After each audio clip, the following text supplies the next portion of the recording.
दोपहर की तपती धूप पूरे कस्बे हरिपुर पर आग बरसा रही थी। सड़क पर चलते लोग सिर पर गमछा रखकर भाग रहे थे। पेड़ों की पत्तियां तक जैसे गर्मी से हार मान चुकी थीं। लेकिन उसी सड़क के किनारे एक छोटा सा ढाबा था, जहां से हर वक्त गर्मा गर्म समोसों की खुशबू आती रहती थी।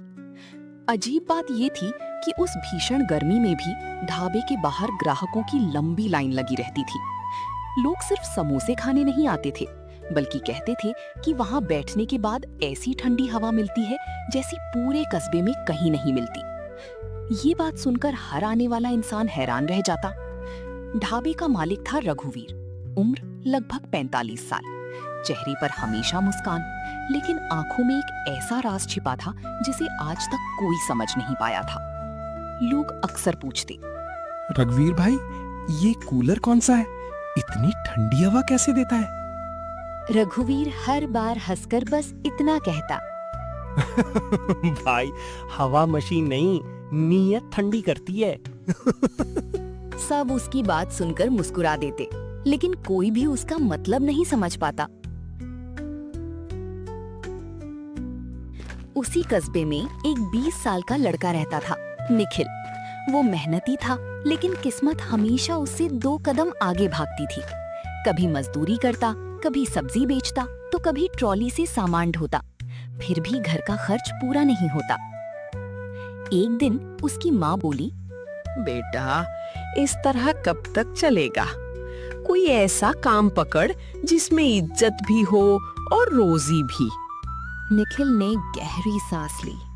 अम्मा, कोशिश तो रोज करता हूँ, लेकिन हर जगह नसीब धोखा दे देता है। उसी शाम उसका दोस्त बबलू दौड़ता हुआ आया।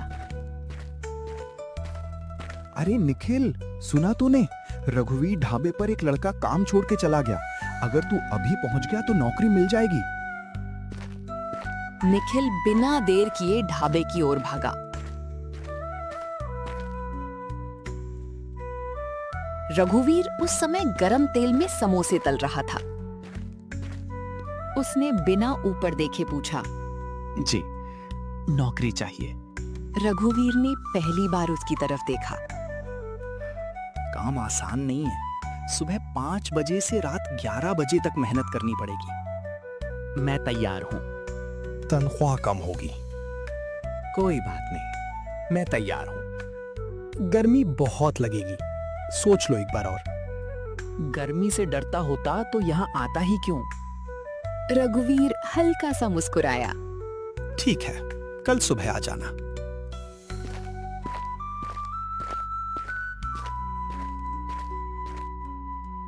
अगले दिन सूरज निकलने से पहले ही निखिल ढाबे पर पहुंच गया। काम शुरू हुआ। आटा गूंथना, आलू उबालना, बर्तन धोना, ग्राहकों को पानी देना, मेज साफ करना। पूरा दिन भागते भागते निकल गया। लेकिन एक बात ने उसका ध्यान बार बार खींचा। ढाबे के बीचों बीच रखा पुराना लोहे का कूलर। ऊपर से जंग लगा हुआ, पेंट उखड़ा हुआ, मोटर भी पुरानी। फिर भी उसकी हवा ऐसी थी कि सामने बैठा आदमी 5 मिनट में राहत महसूस करने लगता। निखिल ने हाथ आगे किया। हवा सचमुच बर्फ जैसी ठंडी थी। वो चौंक गया। ये कैसे हो सकता है? रात को उसने हिम्मत करके पूछ ही लिया, मालिक, एक बात पूछूं? हाँ, पूछो, क्या बात है? ये कूलर इतना ठंडा कैसे चलता है? बाकी दुकानों में तो बड़े बड़े नए कूलर लगे हैं, फिर भी ऐसी हवा नहीं आती। रघुवीर कुछ पल चुप रहा, फिर बोला, हर चीज की कहानी होती है निखिल, लेकिन हर कहानी हर किसी को नहीं बताई जाती। इतना कहकर वो अंदर चला गया। उस रात निखिल को नींद नहीं आई। उसे बार बार वही कूलर याद आता रहा। अगले कई दिनों तक उसने ढाबे का हर कोना देख डाला। मोटर सामान्य थी, घास भी साधारण, पानी भी वही। फिर आखिर राज क्या था? एक दिन दोपहर में अचानक बिजली चली गई। पूरे बाजार के कूलर बंद हो गए। लोग पसीने से बेहाल हो उठे। लेकिन हैरानी की बात, रघुवीर के ढाबे का वही पुराना कूलर अब भी चल रहा था और पहले से भी ज्यादा ठंडी हवा दे रहा था। निखिल की आंखें फटी रह गईं। उसने देखा कि बाकी दुकानदार भी दूर खड़े होकर ढाबे की तरफ देख रहे थे। सबके चेहरे पर एक ही सवाल था। बिजली नहीं है, फिर ये कूलर चल कैसे रहा है? रघुवीर ने धीरे से दरवाजा बंद किया और पहली बार उसके चेहरे से मुस्कान गायब हो गई। उसने निखिल की तरफ देखा और धीमी आवाज में कहा, अब लगता है समय आ गया है कि तुझे इस कूलर का सच पता चले। निखिल का दिल तेजी से धड़कने लगा। आखिर उस पुराने कूलर में ऐसा कौन सा राज छुपा था जिसे पूरे कस्बे से सालों तक छुपा कर रखा गया था। जो बात मैं तुझे बताने जा रहा हूँ वो आज तक सिर्फ मुझे और एक इंसान को पता थी। निखिल ने धीरे से पूछा, क्या इस कूलर में कोई जादू है? रघुवीर हंस पड़ा।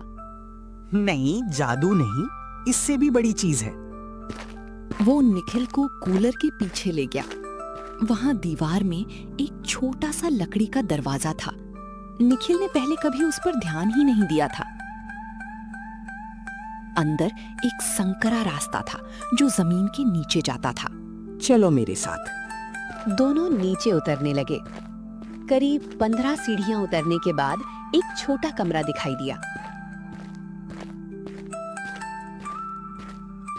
एक बड़ी टंकी थी जिसमें बर्फ जैसा ठंडा पानी भरा था।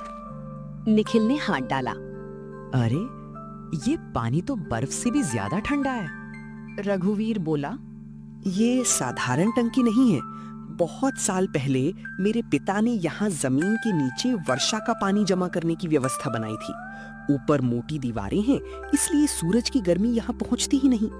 यही पानी पाइप से सीधे कूलर तक जाता है। निखिल हैरान रह गया।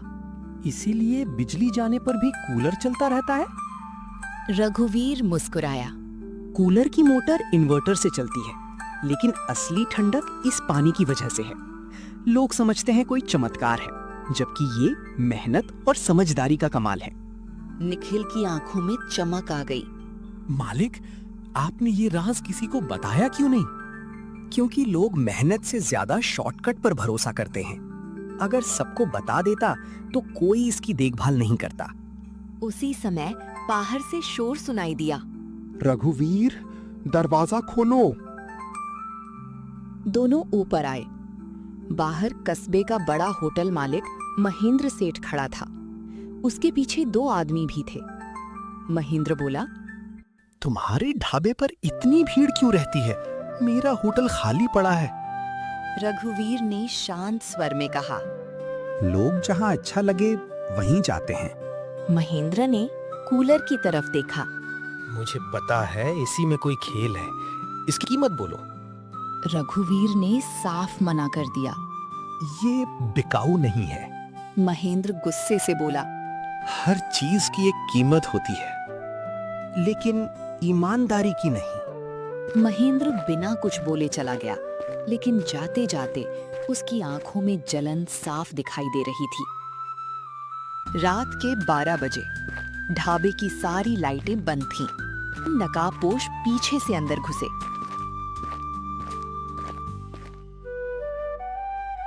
उन्होंने कूलर खोला, लेकिन अंदर कुछ भी खास नहीं मिला। एक बोला, यहाँ तो कोई भी राज नहीं है। तभी पीछे से आवाज आई, राज कभी मशीन में नहीं होता। दोनों ने मुड़कर देखा। रघुवीर और निखिल सामने खड़े थे। चोर भागने लगे, लेकिन बाहर पहले से मौजूद लोगों ने उन्हें पकड़ लिया। महेंद्र सेठ का नाम सामने आते ही पूरे कस्बे में हंगामा मच गया। अगले दिन पंचायत बैठी। महेंद्र ने पहले तो सब झूठ बताया, लेकिन पकड़े गए आदमियों ने सारा सच उगल दिया। पंचायत ने उसे पूरे कस्बे से माफी मांगने का आदेश दिया। सबको लगा कि अब कहानी खत्म हो गई। लेकिन उसी शाम रघुवीर ने निखिल से कहा, असली परीक्षा अभी बाकी है। निखिल चौंक गया। वो हैरान था कि अब क्या बाकी है। उसने पूछा। अब क्या होने वाला है? रघुवीर ने धीरे से ढाबे के पुराने कागज उसके हाथ में रख दिए। कल से ये ढाबा तुम्हारी जिम्मेदारी है। निखिल की आंखें फैल गईं। क्या आप ये ढाबा मुझे दे रहे हैं? हाँ, लेकिन इसके साथ एक ऐसी सच्चाई भी मिलेगी जिसे सुनकर शायद तुम खुद भी हैरान रह जाओगे। निखिल कुछ पल तक रघुवीर का चेहरा देखता रह गया। उसे विश्वास ही नहीं हो रहा था कि जिस ढाबे पर वो कुछ महीने पहले नौकरी मांगने आया था, आज वही ढाबा उसके हवाले किया जा रहा था। उसने कांपती आवाज में कहा, मालिक, मैं इस लायक नहीं हूँ। रघुवीर मुस्कुराया। यही तो वजह है कि तू इसके लायक है। जो खुद को सबसे बड़ा समझ ले, वो कभी बड़ी जिम्मेदारी नहीं संभाल सकता। अगली सुबह पूरे कस्बे में खबर फैल गई कि रघुवीर ढाबा छोड़ रहा है। लोग हैरान थे, कोई मानने को तैयार नहीं था। ढाबे के बाहर हमेशा की तरह भीड़ लगी थी। समोसे तल रहे थे, कूलर अपनी ठंडी हवा बिखेर रहा था। लेकिन आज हर ग्राहक की नजर रघुवीर पर थी। महेंद्र सेठ भी वहां पहुंचा। इस बार उसके चेहरे पर घमंड नहीं, बल्कि शर्म थी। वो सबके सामने बोला, रघुवीर, मैंने लालच में आकर बहुत बड़ी गलती की। अगर हो सके तो मुझे माफ कर देना। रघुवीर ने बिना देर किए उसको जवाब दिया। गलती करने वाला बुरा नहीं होता, गलती मानने से इनकार करने वाला बुरा होता है। ये सुनकर पूरा ढाबा तालियों से गूंज उठा। आज मैं एक ऐसी बात बताने जा रहा हूँ जो आज तक किसी को नहीं पता थी। सन्नाटा छा गया। रघुवीर बोला, 20 साल पहले ये जगह एक टूटा हुआ खोखा थी। गर्मियों में कोई ग्राहक 5 मिनट भी नहीं रुकता था। एक दिन एक बूढ़े किसान ने मुझसे कहा था, बेटा, अगर ग्राहक को आराम मिल गया तो वो समोसा भी खाएगा और दुआ भी देगा। उसी दिन मैंने ठान लिया कि पहले लोगों को राहत दूंगा, बाद में कमाई करूंगा। उसने जमीन के नीचे पानी जमा करने की व्यवस्था बनाई। पुराने कूलर को संभाल कर रखा। रोज उसकी सफाई की। कभी शॉर्टकट नहीं अपनाया। असल कमाल कूलर का नहीं, सोच का है। निखिल की आंखें भर आईं। उसी समय कस्बे के कुछ नौजवान आगे आए। चाचा, क्या आप हमें भी ऐसा सिस्टम बनाना सिखाएंगे? रघुवीर हंस पड़ा। यही तो मेरी सबसे बड़ी कमाई होगी। अगले कई दिनों तक ढाबे के पीछे काम चलता रहा। निखिल और बाकी लड़के मिलकर दूसरे दुकानदारों को भी वर्षा का पानी बचाने और ठंडक बनाए रखने का तरीका सिखाने लगे। धीरे धीरे पूरे कस्बे की कई दुकानों में वैसी ही व्यवस्था बन गई। अब लोग सिर्फ रघुवीर की तारीफ नहीं करते थे, बल्कि कहते थे, हरिपुर बदल रहा है। कुछ महीनों बाद रघुवीर ने पूरी जिम्मेदारी निखिल को सौंप दी और खुद गांव के बच्चों को मुफ्त में काम सिखाने लगा। निखिल ने ढाबे में एक नया नियम बनाया। जो भी मजदूर, रिक्शा वाला या राहगीर तेज धूप से परेशान होकर आता, उसे पहले ठंडा पानी और कूलर की हवा दी जाती, चाहे वो समोसा खरीदे या नहीं। शुरू में कुछ लोगों ने कहा, इससे नुकसान होगा, लेकिन हुआ उल्टा। लोग दूर दूर से आने लगे। किसी ने सोशल मीडिया पर वीडियो डाल दिया। किसी ने लिखा, यहाँ समोसे से पहले इंसान की इज्जत मिलती है। धीरे धीरे ढाबा पूरे जिले में मशहूर हो गया। एक दिन शहर से एक बड़ा होटल मालिक आया। उसने कहा, मैं तुम्हें 50 लाख रुपए देता हूँ, ये ढाबा मुझे बेच दो। साहब, ढाबा बिक जाएगा, लेकिन इसके साथ मिलने वाली दुआएं कहाँ से खरीदेंगे? होटल मालिक चुप हो गया। रघुवीर दूर खड़ा ये सब सुन रहा था। उसकी आंखों में संतोष था। उसे समझ आ गया कि उसने सही इंसान चुना है। गर्मी फिर आई। इस बार कस्बे में पहले से भी ज्यादा भीड़ थी। ढाबे के बाहर बच्चे खेल रहे थे, बुजुर्ग बातें कर रहे थे, मजदूर आराम कर रहे थे। समोसों की खुशबू और कूलर की ठंडी हवा मिलकर ऐसा माहौल बना रही थी कि हर आने वाला मुस्कुरा देता। तभी एक दुबला पतला बूढ़ा आदमी धीरे ढाबे पर पहुंचा। निखिल ने तुरंत उसे कुर्सी पर बैठाया।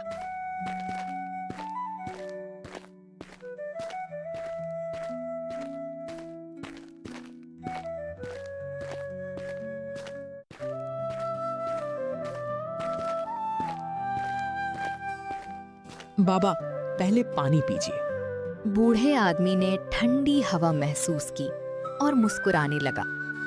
उसने धीरे से पूछा, बेटा, इस कूलर का राज क्या? निखिल भी वैसे ही मुस्कुराया जैसे कभी रघुवीर मुस्कुराया करता था। बाबा, हवा मशीन नहीं, नीयत ठंडी करती है। रघुवीर ने ये जवाब सुना तो उसकी आंखें चमक उठीं। उसी समय बूढ़े ने अपनी जेब से एक पुरानी तस्वीर निकाली। रघुवीर तस्वीर देखते ही हैरान रह गया। अरे आप? बूढ़ा हंस पड़ा। पहचाना मुझे? निखिल कुछ समझ नहीं पा रहा था। रघुवीर भावुक होकर उसके पैरों में झुक गया। दोस्तों, यही वो किसान है जिन्होंने 20 साल पहले मुझे वो एक सलाह दी थी जिसने मेरी पूरी जिंदगी बदल दी। मैं तो बस राह चलता आदमी था। मुझे क्या पता था कि एक छोटी सी बात किसी की किस्मत बदल देगी। इतना कहकर उसने गर्मा गर्म समोसा उठाया, एक कौर खाया और जोर से हंस पड़ा। वाह, समोसा अभी भी उतना ही गर्म है और कूलर की हवा अभी भी उतनी ही ठंडी। पूरे ढाबे में हंसी गूंज उठी।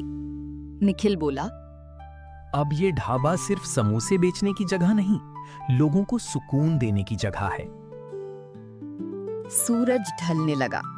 ढाबे के बाहर लगी नई तख्ती पर लिखा था, यहाँ समोसे के साथ ठंडी हवा और अपनापन मुफ्त मिलता है। लोग उस तख्ती के साथ तस्वीरें खिंचवाने लगे। बच्चों ने तालियां बजाईं। रघुवीर मुस्कुराया। निखिल ने कढ़ाई में नया समोसा डाला और कूलर पहले की तरह ठंडी हवा देता रहा। उस दिन हरिपुर के लोगों को समझ आ गया कि असली ठंडक मशीनों से नहीं, इंसानियत से पैदा होती है। सीख: जीवन में सफलता केवल मेहनत से नहीं, बल्कि दूसरों को राहत, सम्मान और खुशी देने की सोच से मिलती है। जो इंसान अपने लाभ से पहले लोगों का भला सोचता है, उसकी पहचान समय कभी नहीं मिटाता।